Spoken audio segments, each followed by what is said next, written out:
TV భక్తి సమాచారం WhatsApp ఛానల్లో జాయిన్ అవ్వండి. అన్ని విశేషాలు ఎప్పటికప్పుడు తెలుసుకోండి. నమస్కారం.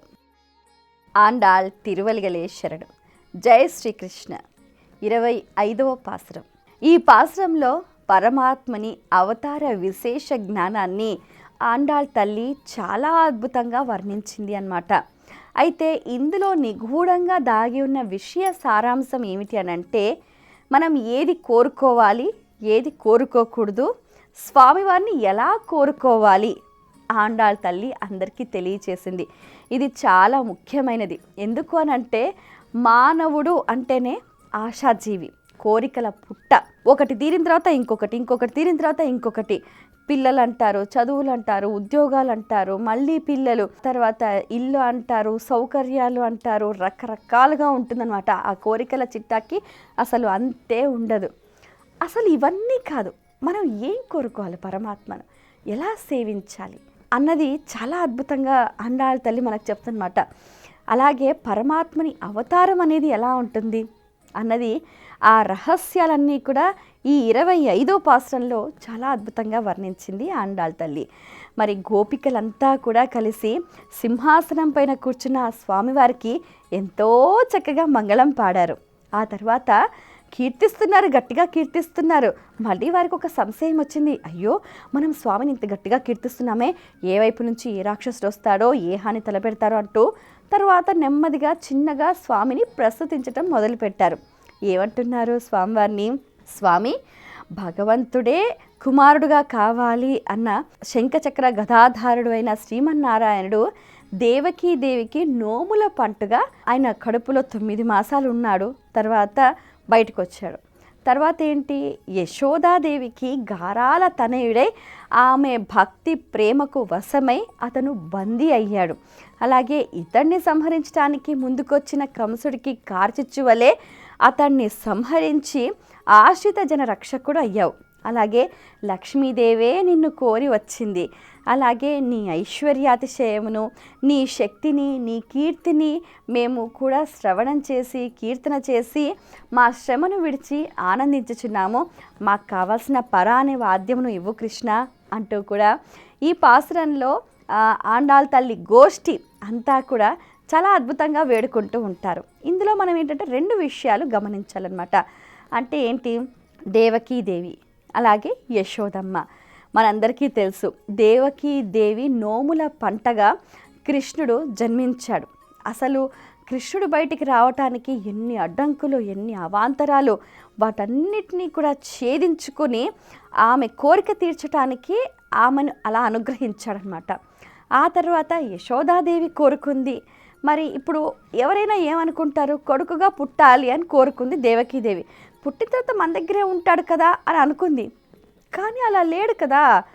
అందుకనే కోరికలు కోరుకునేటప్పుడు స్పెసిఫిక్గా నాకు ఇదే కావాలి, ఇంతే కావాలి, ఇలాగే కావాలి అని మనం కోరుకోకూడదు. స్వామి, మాకు ఏది మంచిదో, మాకు ఏది అవసరమో అది మాత్రం అనుగ్రహించు స్వామి, చల్లగా చూడు స్వామి అని అనుకోవాలి. ఇక్కడ యశోదమ్మని తీసుకుంటే, నిన్ను చిన్నప్పటి నుంచి కూడా పెంచి పెద్ద చేయాలి, అనుగ్రహించు. ఆమెకు అంతే ఇచ్చాడు స్వామి. ఎట్లా? చిన్నప్పుడే ఆ యశోద దగ్గరికి వచ్చాడు, పెంచి పెద్ద చేసే వరకే ఉన్నాడు. ఆ తర్వాత మళ్ళీ లేడు. అంటే ఏంటి, ఈమెకి కొంచెం టైము, ఈమెకి కొద్దిగా టైము. అంటే మనం కోరుకునే కోరికలు అలా ఉంటాయి, వాటి ప్రతిఫలం అలా ఉంటుంది, ఆ విధంగా ఉంటుంది అని. మరి ఇక్కడ గొప్ప బాలికలంతా కూడా మరొక విధంగా కూడా వర్ణిస్తున్నారు. కంసుడు నిన్ను చంపటానికి వస్తే కార్చిచ్చులాగా అతని కడుపులో చిచ్చు పెట్టి సంహరించేశావు. ఆశ్రిత జన రక్షకుడు అయ్యావు స్వామి. నీవు మాకు కావాలి, అవునా? లక్ష్మీదేవి కూడా నిన్ను కోరి వచ్చింది, అవునా?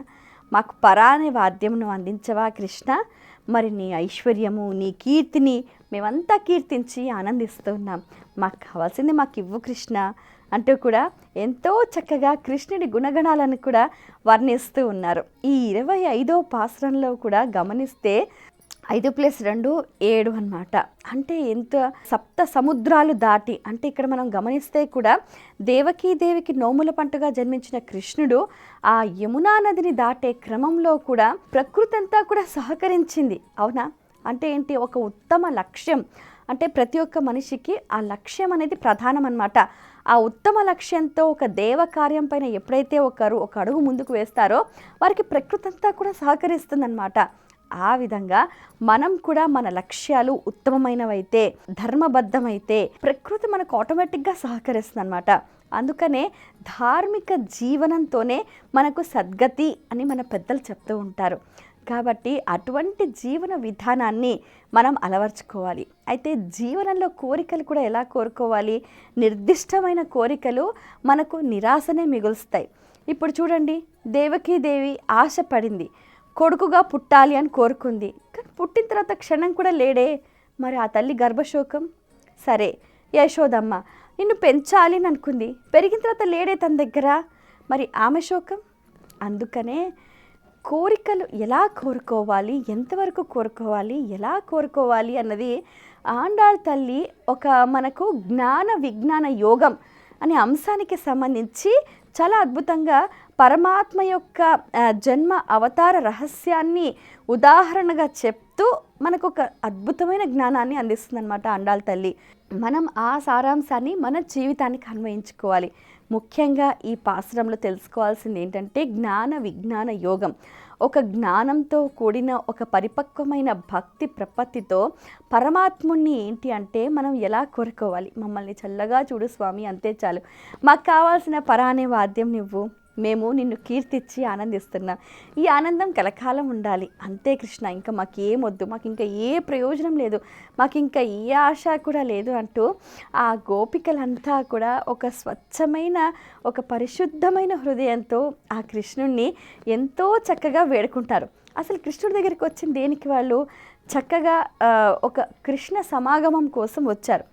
మరి స్వామివారి సింహాసనం మీద కూర్చోగానే వెంటనే అడిగేలా ఫస్ట్ స్వామివారి అవతార విశేషాలని కీర్తించారు, మంగళం పాడారు, తర్వాత ఆయన అవతార రహస్యాల్ని చక్కగా ప్రస్తుతించారు, ఎంతో చక్కగా వర్ణించారు. అంటే మెల్లమెల్లగా స్టెప్ బై స్టెప్, అంటే ఏంటంటే మన కోసమై వచ్చి కూర్చున్న ఆ స్వామివారిని మనం ఎలా ప్రసన్నం చేసుకోవాలి, ఏది అడగాలి, ఎలా అడగాలి, ఎంత నమ్రతగా అడగాలి, ఎంత వినయంగా అడగాలి, ఆండాళ్ తల్లి ఈ పాసురంలో చాలా అద్భుతంగా వర్ణించిందనమాట. ఇది ఈ పాసురంలోని సారాంశం. స్వస్తి. For more videos like this, subscribe Big TV channel.